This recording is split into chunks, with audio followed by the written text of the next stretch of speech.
My name is Natalie Hayes, and I was 30 years old when my own mother tried to ruin the happiest day of my life. People think the worst wedding disasters involve bad weather or a missing cake. Mine involved an assault, committed by the woman who gave birth to me. For months leading up to the wedding, my mother, Margaret Hayes, had criticized every decision I made. The flowers were too plain. The venue wasn't elegant enough.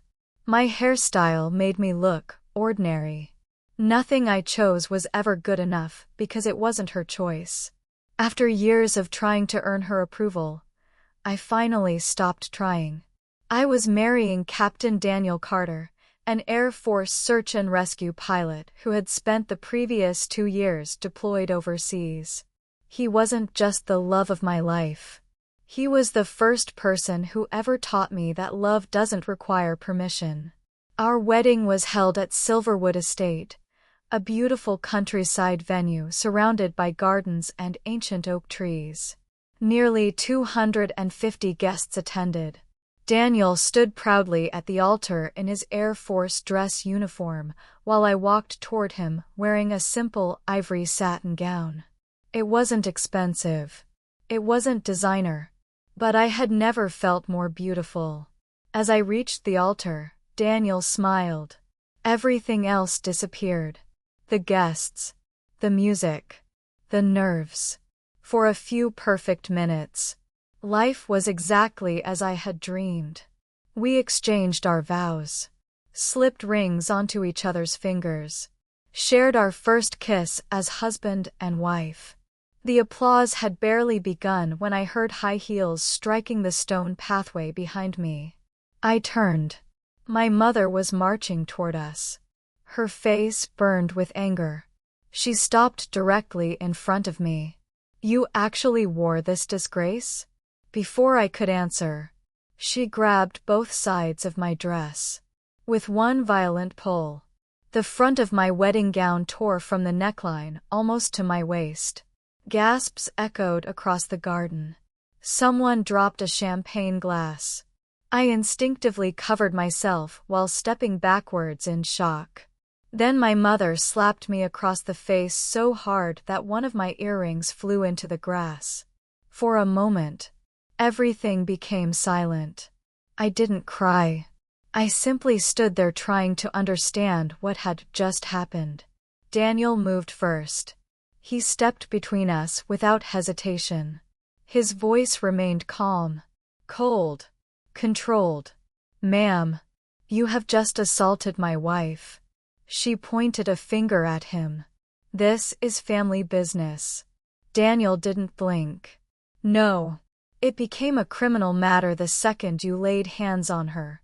His best man, Major Lucas Bennett, immediately called emergency services while several guests hurried toward us. My mother looked around, expecting someone to defend her. Nobody did. Even my father remained frozen in place. For years he had ignored her temper. Today, silence could no longer protect her. Within 15 minutes, local police officers arrived.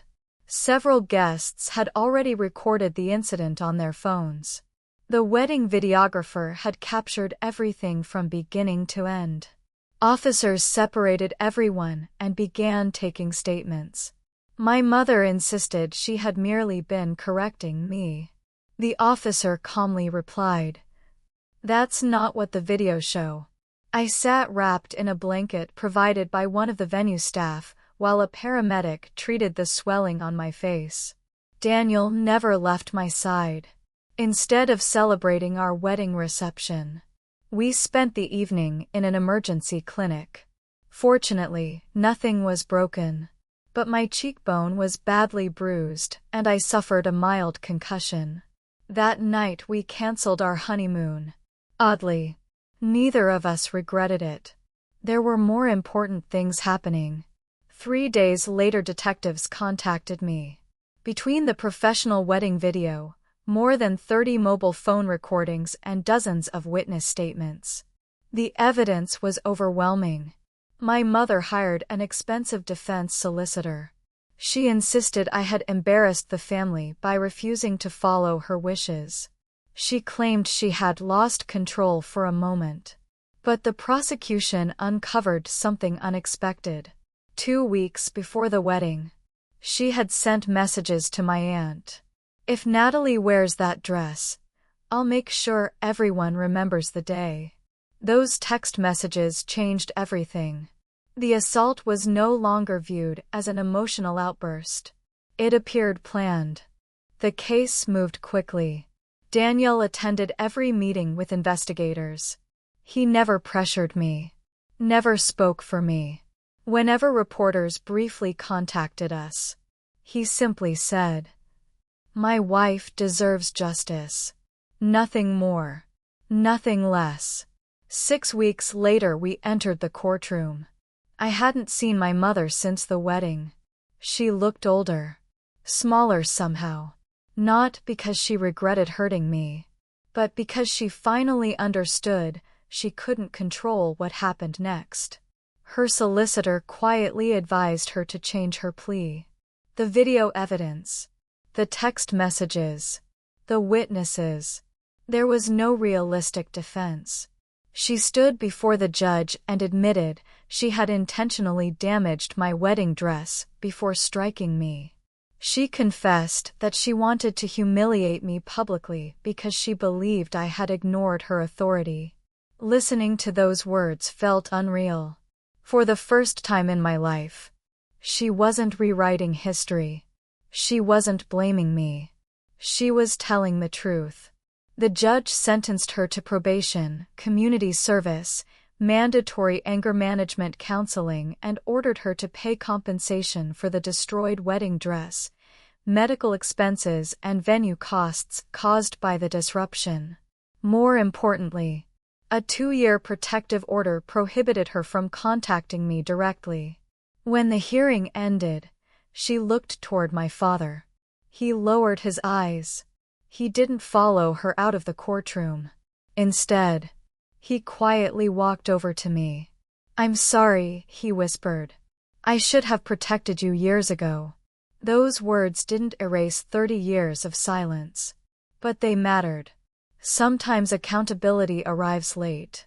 Late is still better than never. Daniel and I finally took our honeymoon 4 months later. We rented a small cottage overlooking the Scottish Highlands. No expensive resorts. No grand celebrations. Just peace. For the first time in my life, my phone stayed silent. No criticism. No demands. No guilt. Just laughter. Fresh air. And the realization that family isn't defined by who raised you. It's defined by who stands beside you when your world falls apart. The faint scar near my cheek eventually faded. The memory never did. Neither did the lesson. The day my mother tried to destroy my wedding, she believed she was proving she still controlled my life. Instead, she gave me something far more valuable: the courage to finally live without her.